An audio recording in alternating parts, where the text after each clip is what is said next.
What's crack-a-lackin'? Welcome in to My Mind is a Weapon Fantasy Football Show. Welcome into episode 65, everybody. I am your host, SleezBall. Today's episode, we are going to conquer the impossible. My tight end rankings for week 4. And this has been an absolute nightmare all year long. The tight end position has been so goddamn bad. But before we dive into it, guys, make sure you smash that thumbs up, hit that bell, turn that notification on, hit that sub button. I will be live all week long from Thursday to Monday with shows with different content creators, helping you guys start sits, helping you guys with any trade questions you have, anything like that as well. We'll be going over DFS, pick'em, stuff like that as well.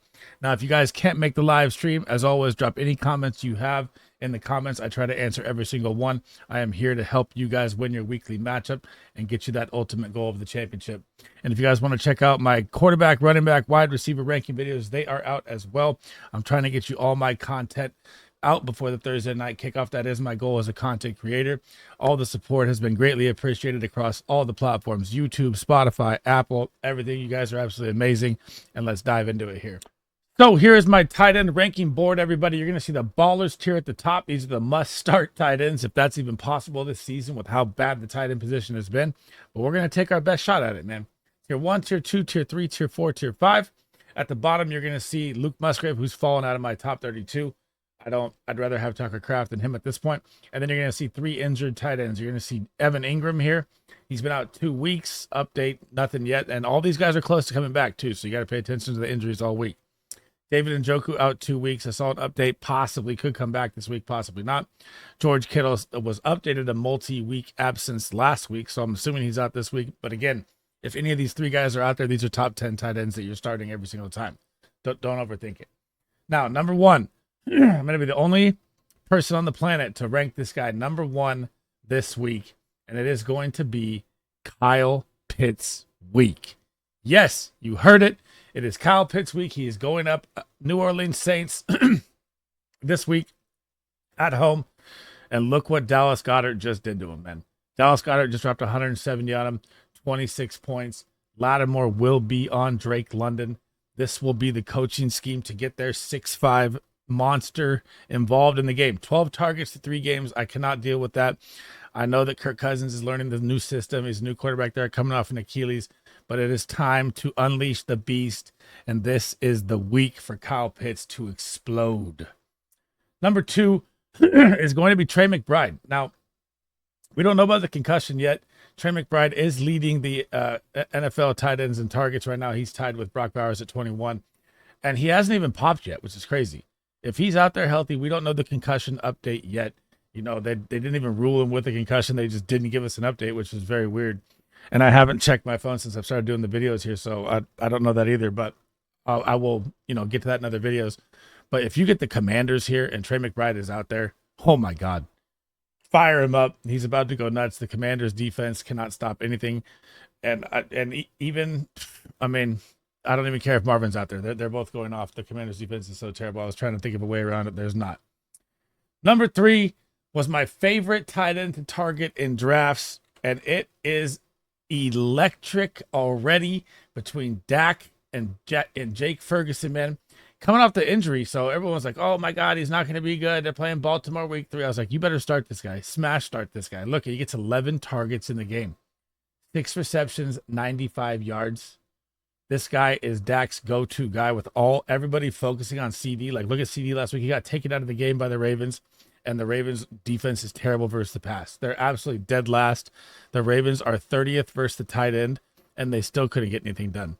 Now you get the New York Giants this week, and the New York Giants got a fluke win over the Cleveland Browns. I don't know how, but this is another smash spot for Jake Ferguson. Again, with CD drawing all the attention, I'm starting Jake Ferguson anywhere and everywhere I can for the rest of the season, as long as he's healthy, because Dak loves this man. Number 4, Brock Bowers is on a mission, guys. Unbelievable start for the rookie. It's almost to a point where people are like, are we going to have 2 rookies go at it again here for number 1, like Sam Laporta last year? So they get the Cleveland Browns this week, and revenge game, Amari Cooper kind of thing going on here. the Cleveland Browns have been good versus the tight end, though. I mean, you could look at week 1 with Jake Ferguson. He had 5 targets out the gates, and then he got hurt. But, I mean, the Giants didn't really have anybody out there last week, so you can't look at those numbers. Theo Johnson ran a ton of snaps. We'll get to him later, and with no production because the Browns' defense was good, but they couldn't stop Neighbors. So I could see this being them focus up on Devontae and Bowers get loose here. But you have to start this guy either way. But I think it's going to be a tempered game, which is why I don't have him as number 1 like everyone else does. Number 5, he's here, baby. He has showed up. The guy that I've been waiting for, Dalton Kincaid. I spent a lot of draft capital all season trading for this guy. Finally pops, but he doesn't get to fully pop because they blow him out last night. Jacksonville got absolutely torched. Kincaid got a touchdown earlier, and then they were up 30, and you never really got to see the starters again, which was kind of whack. But now, this week, you're getting the Ravens. Oh, yeah.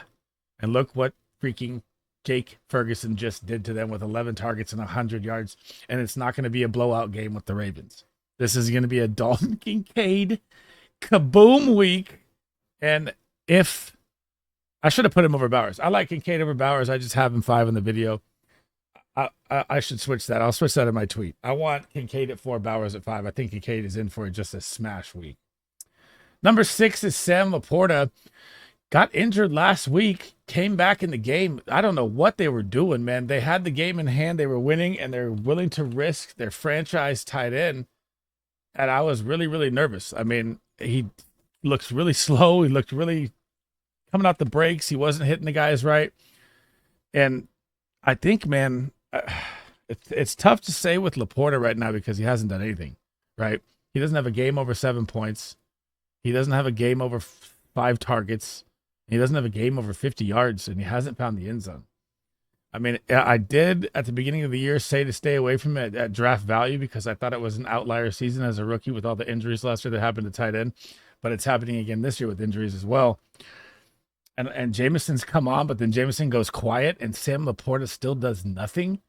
So I'm really, really nervous if I'm a Sam Laporta owner now. 3 weeks is enough time. And, man, this is probably his last ride in the ballers tier right here. Number 7, the smash play of week 3, Dallas Goedert, and he should be the smash play of week 4 as well here, guys.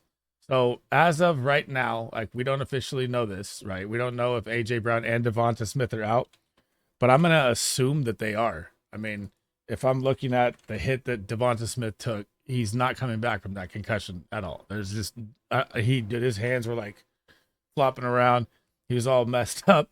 So he goes off for 170 last week. He sees 11 targets, 10 catches. Now you get Tampa Bay.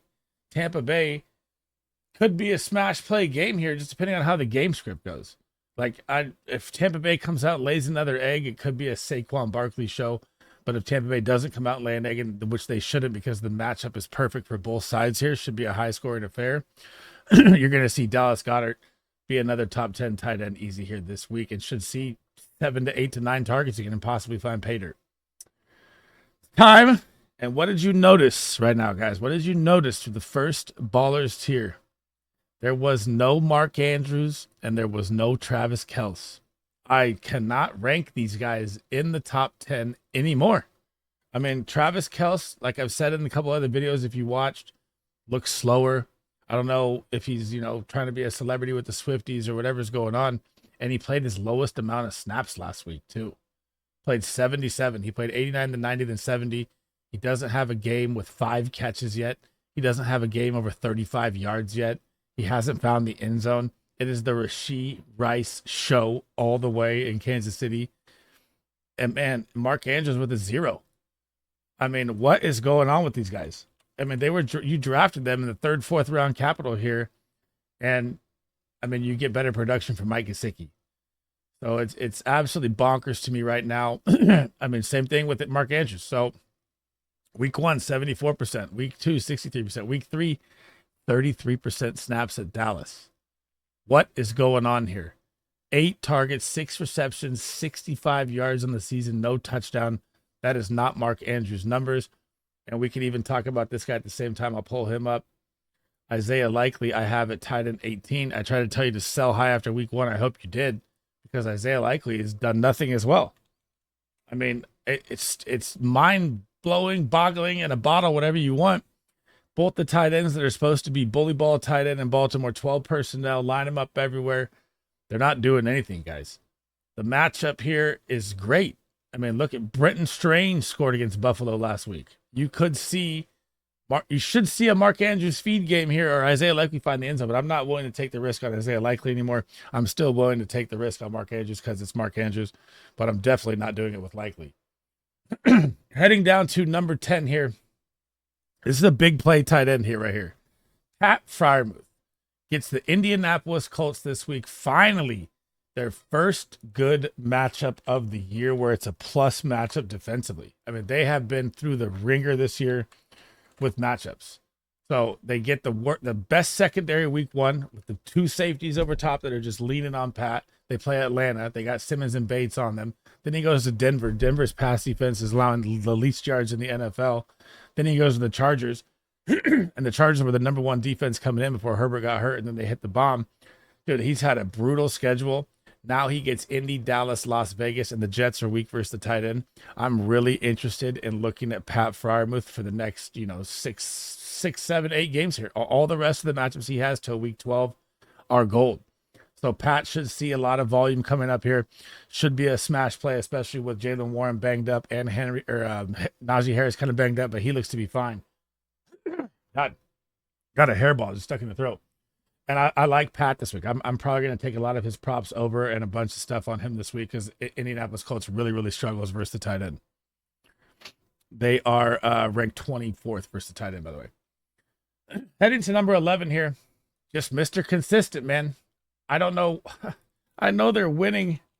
I want to see Ben Sinnott so bad. But it looks like it's going to be Zach Ertz, man. I mean, with how the volume of tight end is, with how the tight end position is, if you're getting a 6-point floor, that's a startable tight end. So I'm going to put Zach Ertz in my top 12 this week because he's 4 points, 8 points, 6 points. That's not bad for a tight end. Seeing 5 targets a game. His yards actually popped in week 2, a little lower last night on Monday Night Football, but he made the big catch for him to seal the game, which means they trust him. So, I mean, Zach Ertz, if he's on your wire with how bad the tight end position is, he's a top 15 startable tight end weekly right now. Heading to number 12, here's my sleeper call of the week. And someone, if he's on your waiver wire, you should be looking into right now. You're not even going to know the picture probably.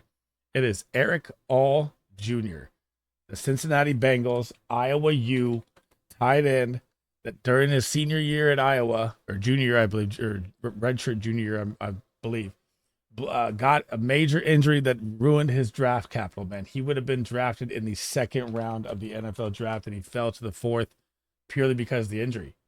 And now the Bengals are finding out what they have in him, and they're lining him up at slot if you watched it last night. It was crazy.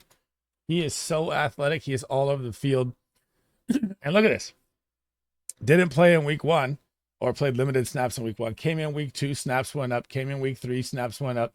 And he's had 5 and 4 points in both games. 4 targets, 4 catches, no drops, 70 yards. This is serviceable for a tight end with how bad it is, like I said. And he's only scratching the surface. I'm telling you, as an Iowa fan, I know it's kind of biased because I'm an Iowa fan.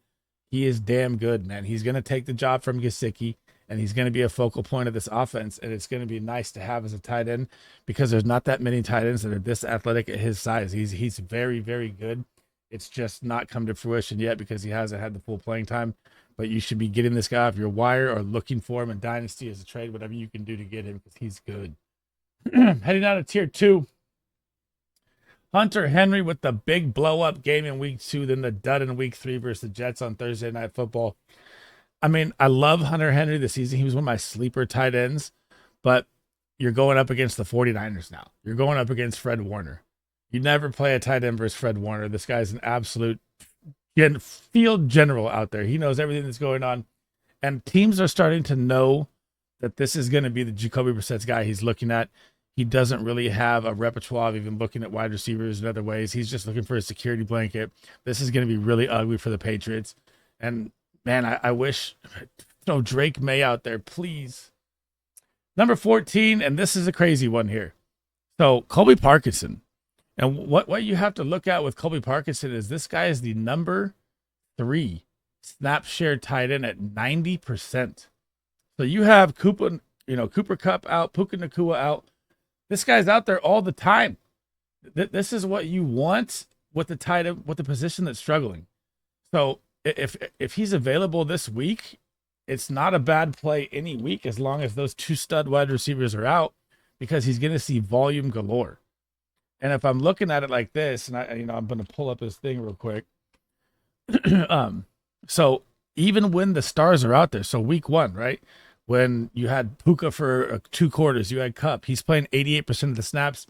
Higbee's kind of done.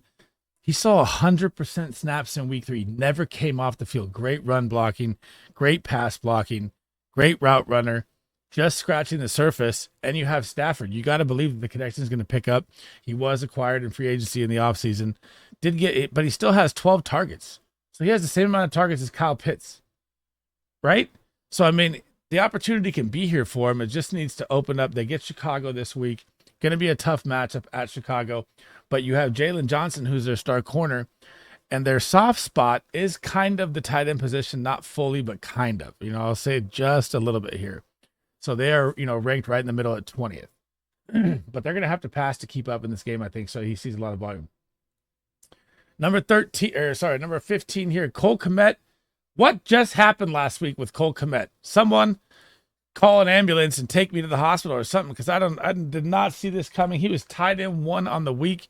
He went from literal tight end 30 to tight end 3 overall in 1 game. That's how bad the tight end position is. He had 5.5 points before this game, and now he's tight end 3. He had 11 targets, 10 receptions, 97 yards, and a touchdown. What? 11 targets, 10 receptions, 97 yards, and a touchdown for Cole Kmet, who was on everyone's wire. Literally, all my competitive leagues, he's on the wire. I know Keenan Allen is out. I know that's a main reason why. But Keenan Allen may be out this week again, and you get the Los Angeles Rams, who are second worst versus the tight end. This could be another smash Cole Kmet play. And again, the tight end the field is so bad that I'm willing to start him this week. It's crazy to say, but I'm willing to start Cole Kmet this week after 1 blow-up game because the matchup is great. Number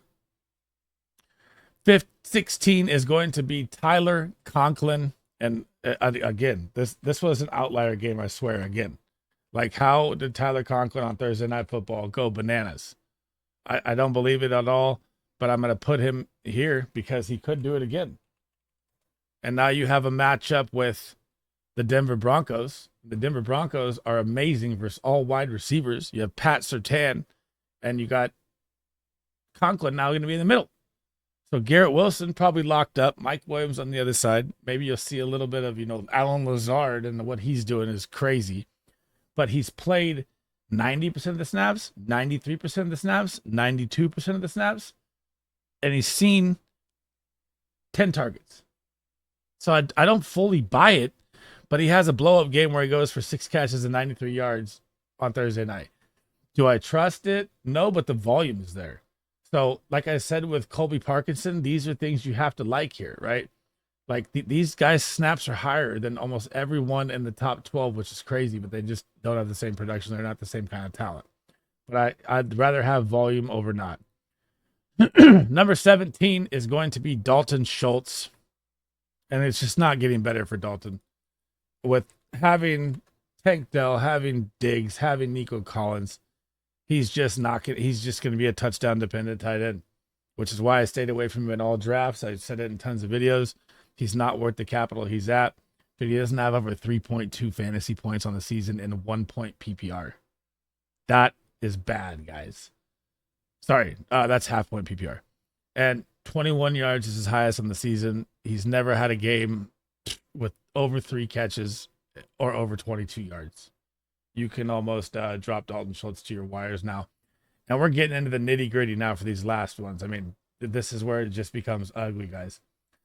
So I'm going to kind of rapid fire it here at the end because, I mean, you're not really going to start most of these guys.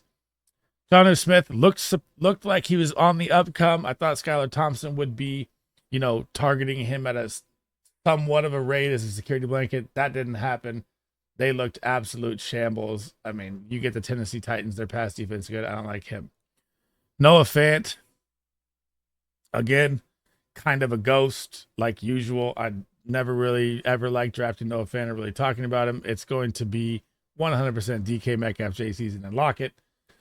Mike Gesicki I called that week 2 pop-off game, by the way. You know why? Because they played the Kansas City Chiefs. And that's why Kyle Pitts is my number 1, because the Kansas City Chiefs are very weak versus the tight end. But with Eric All coming on, you could tell last night they were using All way more than they're using Gesicki. I don't like him. Taysom Hill was out last week. He hasn't done anything all season. Everyone likes to play their, boomer bust, joker, wild card shit with him. I don't ever like playing Taysom Hill or picking him up. Tucker Kraft is interesting if Love is back this week, which looks like he might be. But still, I don't trust Tucker Kraft. Dolchich went from 8 targets in week 3 to absolute nothing in week 4. The Broncos, I don't understand anything that they do offensively, but they got the win. So, that was interesting. But, I had Dolchich as a sleeper. He dropped a 0 last night. He played 25% of the snaps in the game. So, what happened there? Keke Coutee. Do we really have to talk about Chig? We can. The Titans offense has looked really, really bad. I'm hoping that when D-Hop was back, I'm hoping now that he's back, it can be a little kind of different look for them, and maybe they get the offense moving a little more. But, Keke Coutee is playing 50% of the snaps. He's averaging 3 points a game, which is actually not bad for a tight end. This one was crazy. Cade Otton. So here's something to think about. This is why I wanted to kind of zoom through it kind of fast here at the end. So Cade Otton sees 8 targets and 7 receptions in the game against the Denver Broncos. 8 targets, 7 receptions for Cade Otton. He had 6.2 fantasy points, which would have put him as a top 10 tight end. That's how bad it is. That's kind of interesting to me this week when I'm looking at the Denver Broncos playing the Jets and Tyler Conklin. That's why I put Tyler Conklin so much higher this week, is because Cade Otton just had a big game. They struggle versus the tight end. Tyler Conklin could be a smash play here, especially with getting 7 receptions. That's crazy at a tight end position. That's absolute great volume. That's why I like Conklin more this week. That's why I wanted to get to that point. Juwan Johnson. I'm just going to run through these last 4. These are Juwan Johnson, Theo Johnson. But let's talk about Theo first. I like this. So Theo Johnson has won the job from Bellinger, but it's just become the neighbor show. But here's what's crazy. Theo Johnson is the 6th most tight end route running snap share. So he's not just, a plug, fill in, blocking. He's out there running routes. He's part of the offense, just not getting looked at yet. It is his 4th game. He is a rookie out of Penn State. I really like the volume. Like, these are things that I like what I'm saying when I'm looking at, Colby Parkinson, and when I'm looking at Tyler Conklin, and when I'm looking at Theo Johnson. Volume is king in fantasy football. These guys are out there for the volume way more than some of the rest of them. Like, think about this when I'm looking at this. Colby Parkinson is 2. Tyler Conklin is 2. Colby Parkinson is 3. Cade Otton is 1. And number 6 is Theo Johnson. This is above Schultz, Kittle, Pitts, Henry, Laporta, Freiermuth, Kmet, Evan Ingram, Brock Bowers, all of them. Brock Bowers is only playing 67% of snaps and he's balling. These guys are out here for 90. Like, these are why these are dart throw plays or plays you should be looking at, because volume is king in fantasy football, and I really like them I really like volume. Dawson Knox, nothing really to talk about here.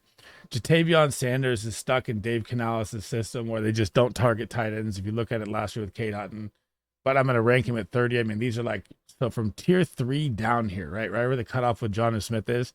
This is like your dart throw DFS plays, right? Like, these guys you're not going to put in your lineup, but these are just people I want to talk about in case you want to throw them in there or you decimated by injuries, But yeah, it's going to be really rough from tier 3 down, guys. That is it for episode 65, guys. That was my best shot at ranking these impossible tight ends to start week 4 to fantasy football, man. It has been absolutely crazy. Before we head out, guys, make sure you smash that like, smash that subscription, turn that bell on. I will be live Thursday, Friday, Saturday, Sunday, Monday. Bunch of shows going on again, like I said at the beginning, helping you with rosters, trades, anything you guys want.